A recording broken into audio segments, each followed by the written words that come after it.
저는 회의실에서 단 한 문장을 듣고 말문을 잃었습니다. 2027년 4월 하와이 진주만 해군기지. 한국이 만든 건 단순한 잠수함이 아닙니다.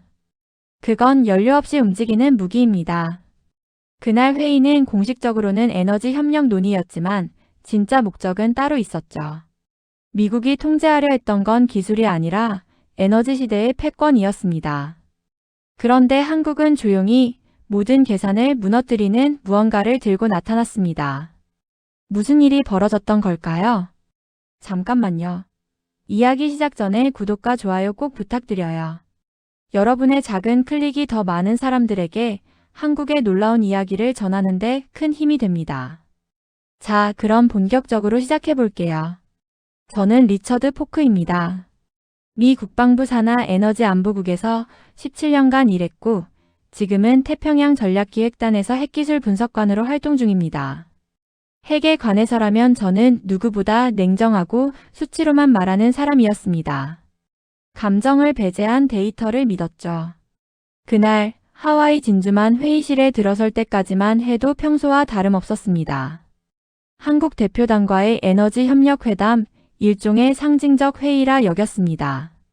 핵추진 시스템 관련 협력안이 논의될 거라는 사실도 알고 있었고 한국이 설계 역량을 키우고 있다는 점도 익히 알고 있었습니다. 하지만 모두가 같은 착각을 하고 있었죠. 미국이 기술을 주고 한국은 우리가 짜놓은 조건에 따라 움직일 거라고요.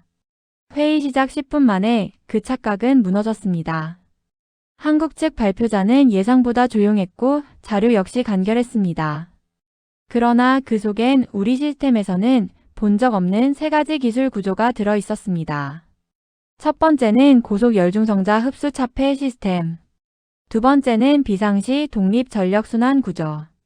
그리고 마지막은 연료 교체 없이 40년간 운용 가능한 융합 추진 하이브리드 모듈이었습니다. 한순간 제 머릿속에서 종이 찢어지는 소리가 들렸습니다. 이건 잠수함이 아니었습니다. 에너지 무기였죠.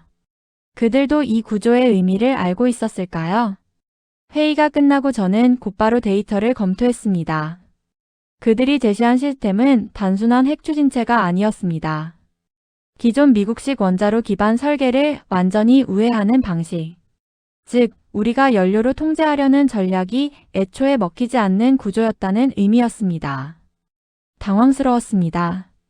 우리는 한국에게 기술을 준다는 형태로 통제를 설계한 줄 알았습니다. 그러나 현실은 그 반대였습니다. 그들은 이미 연료 없이도 운영 가능한 시스템을 만든 상태였고 단지 그걸 공식화하는 자리를 만들었을 뿐이었죠. 돌이켜보면 이상한 징후는 있었습니다. 2026년 한국이 자체 핵융합 모듈 개발에 성공했다는 보고서가 있었지만 당시엔 시제품 수준이라 여겼습니다. 그런데 그들은 이미 군용 설계로 옮겨가고 있었습니다. 그것도 우리가 모르는 사이예요. 제가 분노한 건 기술력 때문이 아니었습니다. 그 기술이 우리가 절대 통제할 수 없는 구조로 완성돼 있었다는 사실 때문입니다. 연료 공급, 기술 회수, 라이선스 계약, 그 어떤 수단도 통제 장치로 작동하지 않게 설계된 구조. 그건 마치 완전한 독립을 선언하는 기술처럼 느껴졌습니다. 저는 회의가 끝난 뒤 그날 밤을 거의 뜬 눈으로 지새웠습니다. 기술은 통제 가능한 자산이라고 믿었습니다. 하지만 그날 처음으로 깨달았습니다. 어떤 기술은 사람을 자유롭게 만들기 위해 만들어지는 것이라는 사실을요. 그리고 한국은 그런 기술을 선택한 것이었습니다. 과연 그들은 처음부터 이걸 계획하고 있었던 걸까요? 회의가 끝나고 저는 단 한 사람에게 시선을 빼앗겼습니다. 한국 대표단의 수석 기술자, 이름은 윤세진.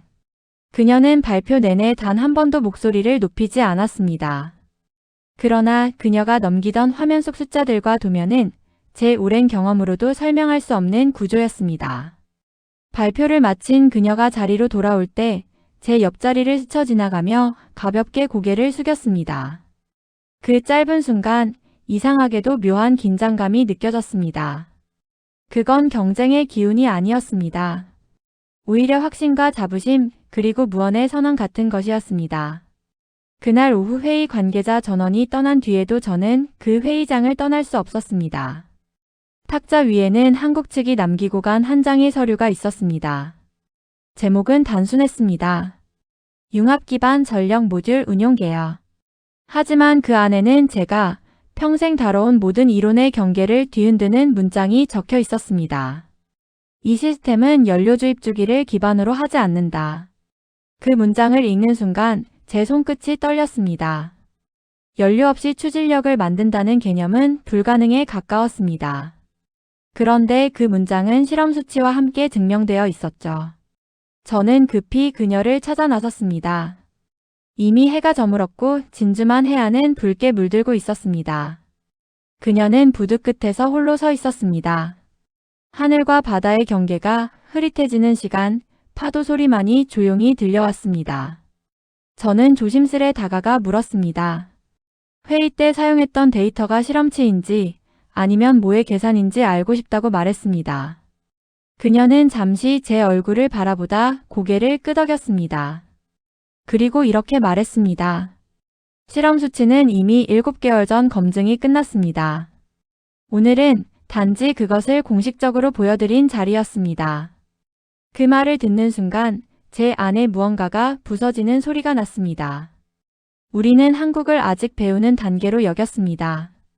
기술의 수입자, 검증자의 위치라 생각했죠. 하지만 현실은 달랐습니다. 그들은 이미 독립을 넘어 완전히 다른 차원의 문을 열고 있었습니다. 그녀의 눈빛은 담담했지만 그 안에는 오랜 시간 쌓아온 확신이 있었습니다. 그 확신이 낯설고 두려웠습니다. 저는 처음으로 질문 대신 침묵을 택했습니다. 그리고 그 순간 이상하게도 마음 한구석이 시리게 벅찼습니다.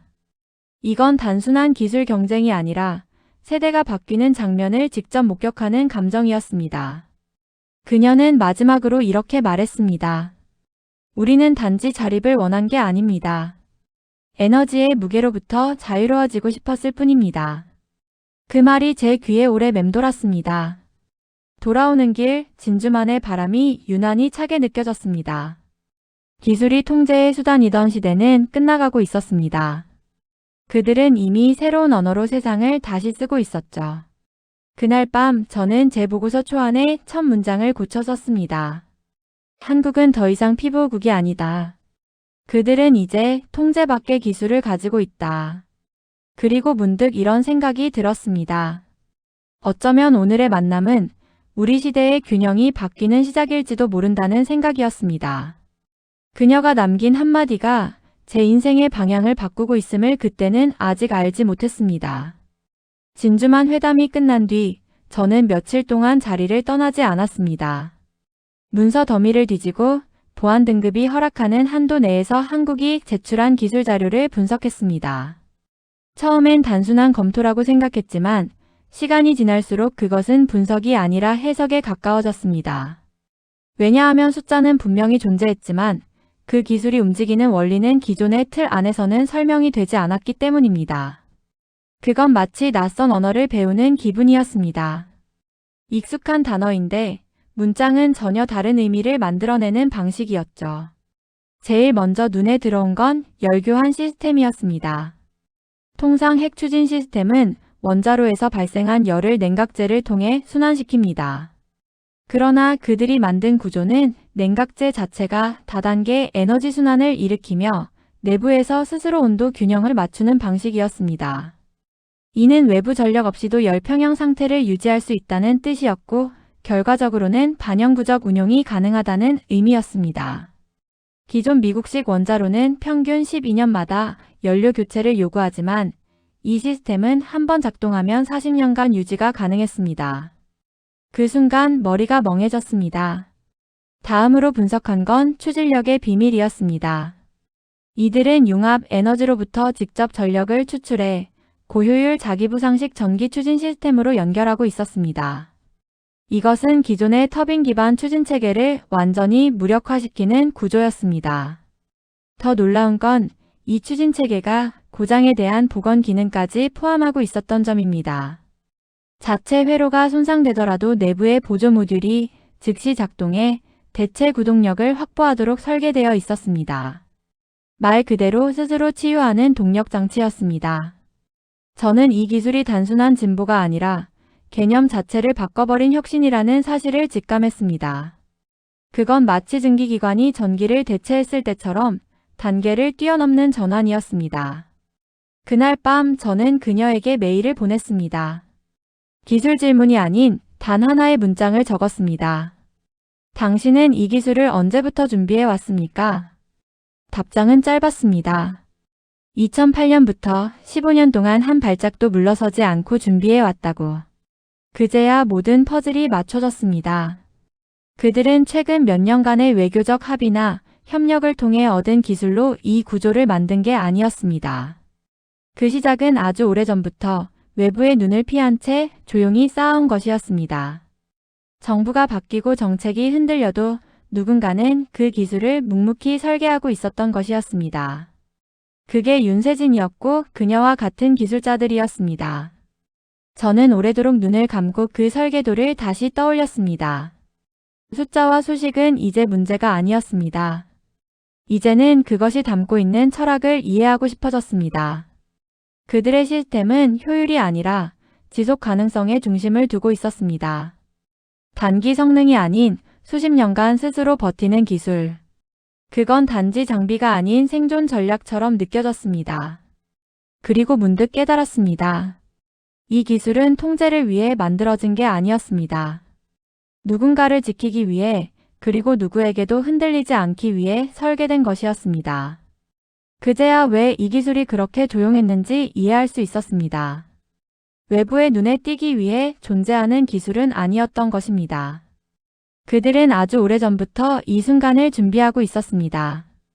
그리고 지금 우리는 그 기술 앞에서 처음으로 멈춰 서야 했습니다. 기술은 언제나 환영받는 것은 아니었습니다. 특히 그것이 기존의 질서를 무너뜨릴 가능성이 있다면 더더욱 그렇습니다. 한국의 융합 기반 추진 시스템이 비공개 분석 보고서로 상신되던 날, 저는 국방부 본청으로 호출되었습니다. 지하 3층 브리핑룸, 그곳은 표정 없는 사람들의 공간이었습니다. 기술이 아닌 통제를 고민하는 이들이 모여 있었습니다.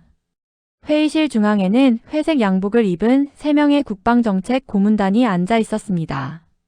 그들은 제가 작성한 보고서의 마지막 페이지를 넘기며 한참 동안 침묵했습니다. 그리고 곧 예상했던 질문이 나왔습니다.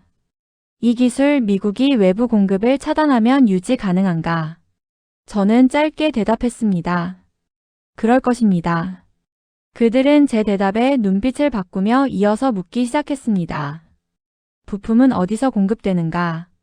연료는 정말 필요 없는가? 설계권은 누구에게 있는가? 저는 조심스럽지만 분명하게 설명드렸습니다. 핵심 부품은 한국 내에서 생산되고 있으며 연료는 내부 순환 시스템으로 대체되며 설계는 2008년부터 윤세진이라는 기술자와 그녀의 팀이 독자적으로 개발한 것입니다. 순간 한 사람이 자리에서 일어섰습니다.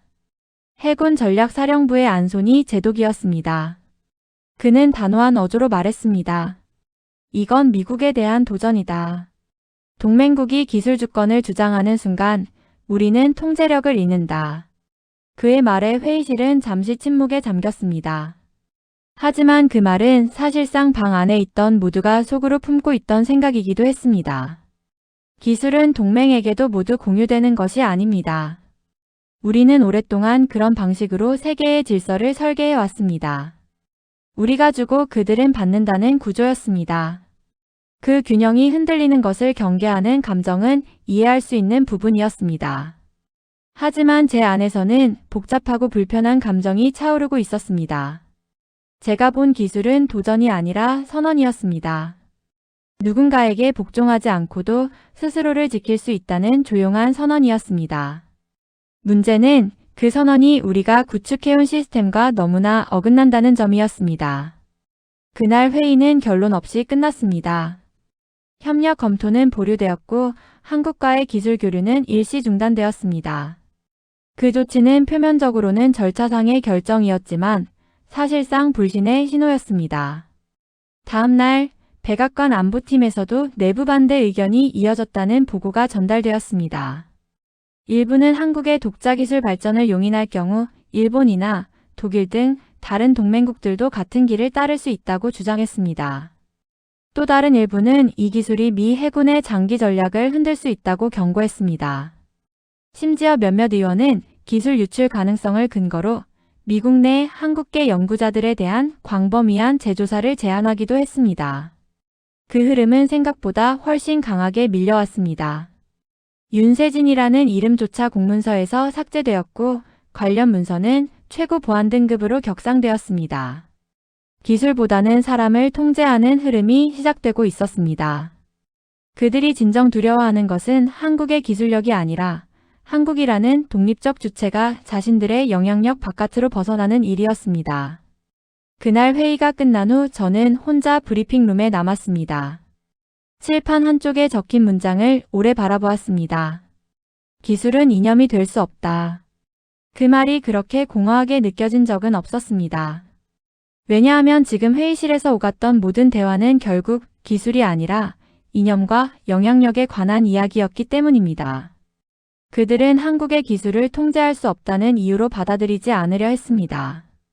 그 기술은 통제가 불가능하기 때문에 위험하다는 판단이었습니다. 그날 밤 저는 윤세진에게 다시 연락드리지 않았습니다. 지금 상황에서 어떤 말도 그녀에게 설명이 되지 않을 거라 생각했기 때문입니다. 하지만 마음 한편에는 또 하나의 질문이 떠올랐습니다. 이 기술이 정말로 세계의 질서를 바꿀 수 있다면 우리는 그 가능성을 막아야 하는가? 아니면 오히려 그 안으로 들어가야 하는가? 결국 저는 한국행 비행기에 올랐습니다. 처음부터 모든 것을 직접 확인해야겠다고 생각했습니다. 보고서와 분석만으로는 설명할 수 없는 그 기술이 가진 철학과 온도를 느껴야만 했습니다. 그리고 솔직히 말하면 그 기술을 만든 사람들 앞에서 나 자신이 어떤 감정을 느끼는지도 알고 싶었습니다. 단순한 기술 검토가 아니라 제 안에서 흔들리고 있던 모든 질문을 끝내고 싶었습니다. 인천공항에 도착했을 때 어쩐지 마음이 조용해졌습니다. 공항은 정돈되어 있었고 시스템은 흐름을 방해하지 않는 방식으로 존재하고 있었습니다. 저는 곧바로 한국 남부의 연구시설로 향했습니다. 윤세진 박사와 그녀의 팀이 머무는 곳은 산자락에 위치한 복합 실험소였고 도착한 순간 공기가 다르게 느껴졌습니다. 그곳은 소리 없이 돌아가는 거대한 구조물 같았습니다. 연구소 입구에서 한 직원이 저를 맞이했고 곧 실험동 안으로 안내되었습니다. 건물 내부는 군더더기 없는 구조였습니다. 모든 설비는 실용성을 중심으로 배치되어 있었고 복잡한 장비들은 놀랍도록 조용하게 작동하고 있었습니다. 한 공간에서는 모듈형 냉각 장치가 실시간 데이터 분석을 받고 있었고 다른 공간에서는 작은 모형 엔진이 구동 중이었습니다. 그들은 시연을 준비해 두었고 저는 아무 말 없이 자리에 앉았습니다. 시작 신호도 특별한 설명도 없었습니다. 단지 조용히 장비가 작동하기 시작했고 모니터에는 숫자가 오르내리며 변화의 흐름을 보여주었습니다. 30분 동안 저는 한마디도 하지 않았습니다. 하지만 제 안에서는 수백 개의 문장이 무너지고 있었습니다. 에너지 효율, 구조 해석, 내열성 지수, 예비 회로 작동률 그 모든 값이 기존의 한계를 넘어서는 수준이었습니다. 더 놀라운 것은 장비를 작동하는 팀원들의 표정이었습니다. 그들은 그 기술을 과시하거나 자랑하지 않았습니다. 마치 일상처럼 매일 해오던 일처럼 움직이고 있었습니다. 윤세진 박사는 시연이 끝난 후에 제 옆에 조용히 앉았습니다. 그리고 특별한 인사말 없이 이렇게 말했습니다. 이 기술은 언제든 멈출 수 있도록 설계했습니다. 지나치게 빠르게 퍼지면 모두를 위협하게 될 수 있으니까요. 그 말은 기술자라면 절대 쉽게 할 수 없는 말이었습니다. 자신이 이룬 성과를 스스로 절제할 수 있다는 태도는 단지 실력 이상의 것을 의미했습니다. 그 순간 저는 어떤 계산도 멈추었습니다. 저는 물었습니다. 왜 이 기술을 공개했습니까? 더 오래 숨기고 있었다면 더 큰 충격으로 다가왔을 텐데요. 그녀는 천천히 고개를 돌려 창밖을 바라보며 말했습니다. 기술은 도구일 뿐입니다. 하지만 어떤 시기에는 그 도구가 사람의 기준을 바꾸는 순간이 있죠. 우리는 그 문턱에 와 있다고 생각했습니다. 그래서 이젠 누군가는 먼저 말을 꺼내야 했습니다. 저는 그녀의 그 말이 이 기술의 목적을 가장 정확히 설명하고 있다고 느꼈습니다. 지배가 아니라 기준의 전환. 경쟁이 아니라 선택의 확장. 그날 저는 연구소를 떠나지 않았습니다. 오히려 숙소를 그 근처로 옮기고 며칠간 실험 과정을 함께 지켜보았습니다. 매일같이 반복되는 데이터 실수 수정 그리고 다시 실험. 그 과정 속에는 치열함보다는 인내가, 욕망보다는 균형이 담겨 있었습니다. 하루는 실험 도중 한 장비가 오작동을 일으켰습니다. 팀원들은 당황하지 않고 곧바로 장비를 분해한 뒤 백업 회로로 전환해 다시 실험을 이어갔습니다. 모든 것이 순식간에 이루어졌고 그 과정 어디에도 목소리를 높이는 사람은 없었습니다. 그날 저는 처음으로 이 기술이 움직이는 방식이 단지 기계적이 아니라는 것을 깨달았습니다. 그들은 기술을 이끌고 있는 것이 아니라 기술과 함께 살고 있는 듯 했습니다. 돌아오는 길, 저는 오래 고민했던 문장을 마음속에서 꺼냈습니다. 우리는 이제 한국을 기술 파트너가 아닌 전략적 참조 모델로 보아야 합니다. 그들은 우리가 예측할 수 없는 방향으로 나아가고 있으며 그것은 위협이 아니라 기회가 될 수 있습니다. 그 순간 저는 질문을 멈췄습니다. 이제는 답을 기다릴 차례였습니다. 그들이 보여줄 미래가 어떤 모습일지 조용히 지켜볼 준비를 해야 했습니다. 제가 미국으로 돌아온 날, 워싱턴은 유난히 바람이 거세게 불고 있었습니다.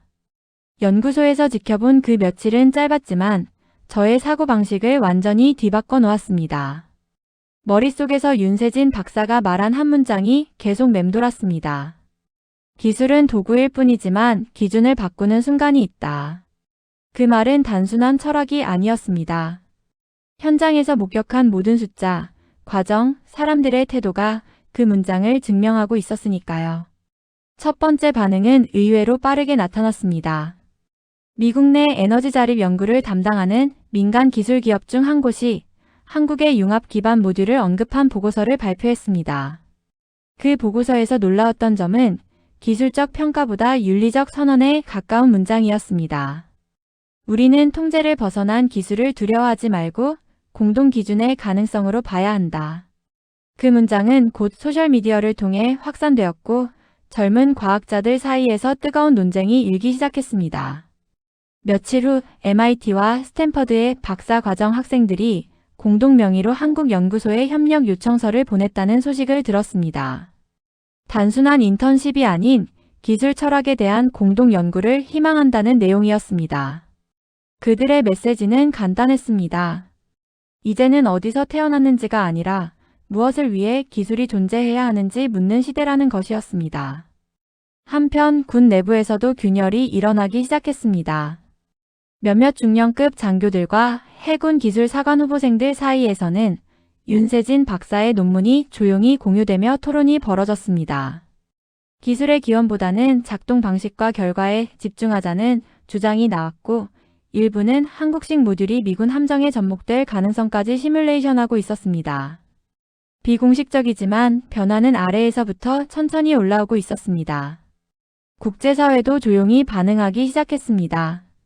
노르웨이와 핀란드의 해양기술자문위원회가 한국의 실무 접촉을 제안했고 독일 해군은 자체 장비 도입 평가 문서에서 한국식 에너지 설계 철학이라는 항목을 처음으로 삽입했습니다. 물론 미국 국방부는 여전히 협력 보류 입장을 유지하고 있었습니다.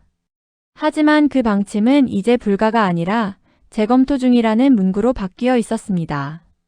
그 무렵 윤세진 박사가 국제학술대회에서 발표자로 초청받았다는 소식이 들려왔습니다. 그녀는 별다른 언론 발표 없이 조용히 준비 중이었고 주최 측은 마지막까지 발표 주제를 공개하지 않았습니다. 하지만 학계는 이미 그녀의 등장을 시대의 전환점으로 해석하고 있었습니다. 누군가 기술로 질서를 바꾸겠다고 말하지 않아도 변화는 이미 현실이 되고 있었습니다. 저는 백악관 기술자문회의에서 그 소식을 보고했습니다. 처음엔 반대 의견이 많았습니다.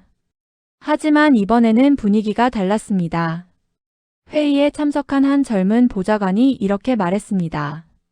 우리가 두려운 것은 기술이 아니라 우리가 오래 지켜온 기준이 틀릴 수도 있다는 가능성 아닙니까?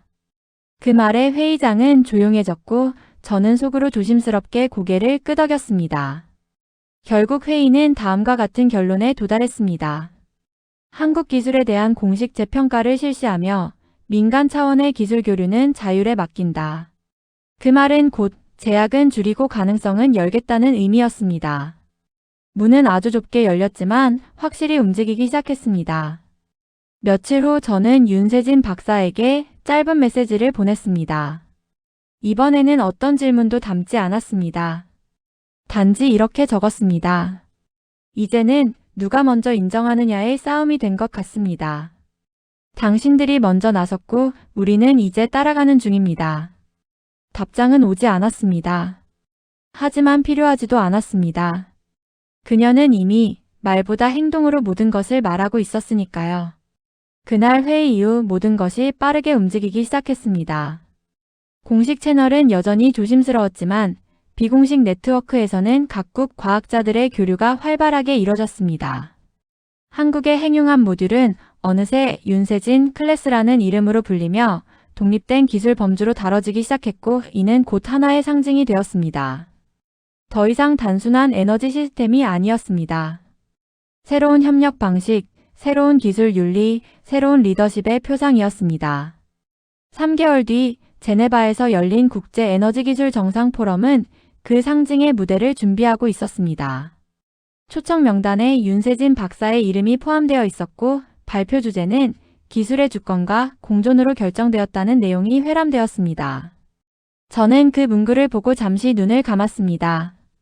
주권이라는 단어와 공존이라는 단어는 너무 다른 무게를 가진 말이었습니다. 그 두 단어를 같은 문장 안에 넣을 수 있는 사람은 많지 않았습니다.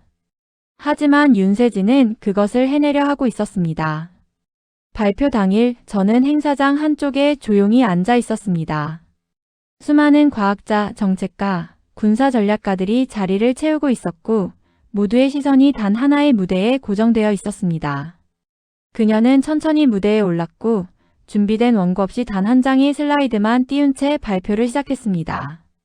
그 화면에는 거대한 잠수함 설계 도면이 아닌 손으로 그린 작은 원형 모듈 하나가 그려져 있었습니다. 그리고 그녀는 말했습니다. 이 도형은 이상적이지 않습니다. 하지만 우리는 이 구조 안에서 가장 조용하고 지속 가능한 움직임을 발견했습니다. 그녀의 발표는 기술적 설명보다 그 기술이 태어난 과정에 집중하고 있었습니다. 개발 초기의 실패, 예산 부족, 구조적 편견, 그리고 무엇보다 외부의 무관심. 그녀는 그런 모든 것들을 견디며 이 기술을 만들어 왔다고 말했습니다. 하지만 가장 중요한 것은 기술이 아니라 그 과정을 함께한 사람들의 태도라고 했습니다. 그 순간 저는 처음으로 윤세진이라는 사람을 기술자가 아닌 이야기꾼으로 바라보게 되었습니다. 한 문장 한 문장마다 정제된 설득이 아닌 살아있는 경험이 녹아 있었기 때문입니다. 발표가 끝나자 행사장은 잠시 조용했습니다. 누구도 쉽게 손뼉을 치지 않았습니다.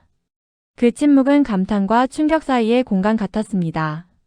그리고 곧 작은 박수가 하나 둘 울려 퍼지기 시작했습니다. 그 소리는 커져갔고 결국 전원이 일어나 기립 박수를 보냈습니다. 그 장면을 보며 저는 마음속으로 이렇게 말했습니다. 그들은 지금 기술이 아니라 사람을 받아들이고 있는 중이라고. 윤세진이라는 존재가 가진 무게, 그리고 그가 품은 철학의 깊이를 마주한 것이라고. 그 이후 변화는 더 빨라졌습니다. 포럼에 참석한 스웨덴, 네덜란드, 싱가포르 대표단이 한국에 실무 협력을 요청했고 독일은 자국 내 함정 시스템 일부를 한국 기술로 전환하는 방안을 공식화했습니다. 국제연합 산하의 해양자원 개발 프로젝트에서도 한국 연구소를 전략 파트너로 지정하겠다는 발표가 나왔고 그 이름은 다시 한번 전 세계 과학 커뮤니티의 중심에 서게 되었습니다. 미국 내부도 바뀌고 있었습니다. 국방부는 기존의 거부 입장을 재검토 중이라는 성명을 냈고 일부 의원들은 기술 자율권을 인정하면서도 상호 협력 채널을 마련해야 한다는 주장을 내놓았습니다. 청문회에서는 기술의 윤리적 가치에 대한 논쟁이 벌어졌고 처음으로 윤세진 박사의 이름이 긍정적인 의미로 언급되었습니다. 그녀는 더 이상 낯선 기술자가 아니었습니다. 새로운 시대의 기술을 제시한 리더로 조용한 파문을 일으킨 사람이었습니다. 하지만 정작 그녀는 어디에도 등장하지 않았습니다. 포럼 이후 언론 인터뷰도 하지 않았고 다시 연구소로 돌아가 조용히 일상으로 복귀했습니다. 저는 그녀의 그 선택이 더욱 강력한 메시지라고 생각했습니다. 기술은 말보다 깊고 태도는 언어보다 멀리 가닿는다는 사실을 보여주는 방식이었기 때문입니다. 마지막으로 제가 그녀에게 받은 메시지는 단 한 줄이었습니다. 이제는 우리가 아니라 그들이 선택할 차례입니다. 그 문장은 책임의 화살을 누구에게 돌리는 말이 아니었습니다. 선택이란 말은 곧 함께 갈 수 있는 길을 열어두겠다는 의지였습니다. 그것은 배척이나 경쟁이 아닌 존중과 확산의 태도였습니다. 그녀는 결국 모든 것을 증명했습니다. 기술로도 말로도 존재만으로도. 나는 한때 세상의 모든 질서는 예측과 통제 위에 세워진다고 믿고 있었습니다. 기술은 전략의 수단이었고 전략은 권력의 도구였습니다. 그 구조 안에서 나는 내 역할을 수행했고 오랜 시간 동안 그 틀을 벗어난 적이 없었습니다. 그런데 어느 날 한 사람과 마주하면서 그 믿음이 흔들리기 시작했습니다. 그녀는 거창한 논리나 힘 있는 언어를 사용하지 않았습니다.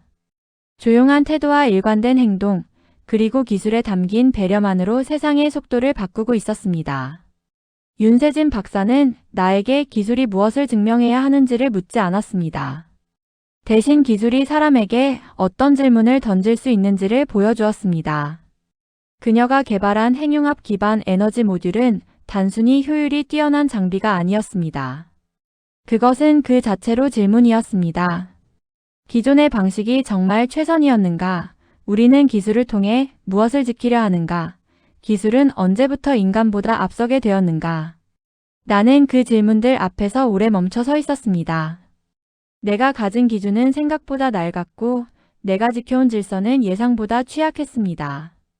나는 기술보다 빠르게 달려야 한다고 생각했지만 사실 기술은 언제나 인간보다 조용히 그리고 멀리 가 있었습니다. 윤세진 박사의 기술은 복잡한 이론과 수치로 설명되지 않았습니다. 그 안에는 인간에 대한 신뢰, 공동체에 대한 책임, 그리고 끝없는 조율이 녹아 있었습니다. 그것은 오히려 자연의 리듬에 가까웠습니다. 부드럽고 단단하며 결코 서두르지 않았습니다. 나는 지금도 그녀가 발표장에서 보여준 단 하나의 도형을 떠올립니다. 완벽하지 않은 원형, 그러나 그 안에서 지속 가능한 움직임을 실현한 구조. 그 단순한 형상이야말로 지금 우리가 잃어버린 기술의 본질을 말해주고 있었습니다. 기술은 완성을 향해 가는 것이 아니라 조화를 회복해가는 여정이라는 사실을 말입니다. 그녀는 기술을 발명한 사람이 아닙니다. 기술을 설계한 사람입니다. 그리고 그 설계 안에는 언제나 인간이 중심에 놓여 있었습니다. 나는 그 사실이 우리 시대에 가장 부족했던 감각이라고 생각하게 되었습니다. 효율과 속도만을 추구하는 시대에서 방향을 되묻는 사람의 존재는 흔치 않았습니다. 하지만 윤세진 박사는 그 흔치 않은 사람이었습니다. 그녀는 나에게 방향을 되묻게 만들었고 내 시선을 바꾸어 놓았습니다. 나는 이제 기술을 볼 때 먼저 사람을 떠올리게 되었습니다. 기술의 숫자보다 기술을 만드는 사람들의 손끝을 생각하게 되었고 그 기술이 향하는 곳보다 그것이 멈출 수 있는 지점을 고민하게 되었습니다. 그 변화는 천천히 내 안에서 자리를 잡았습니다. 그리고 어느 순간 나는 깨달았습니다.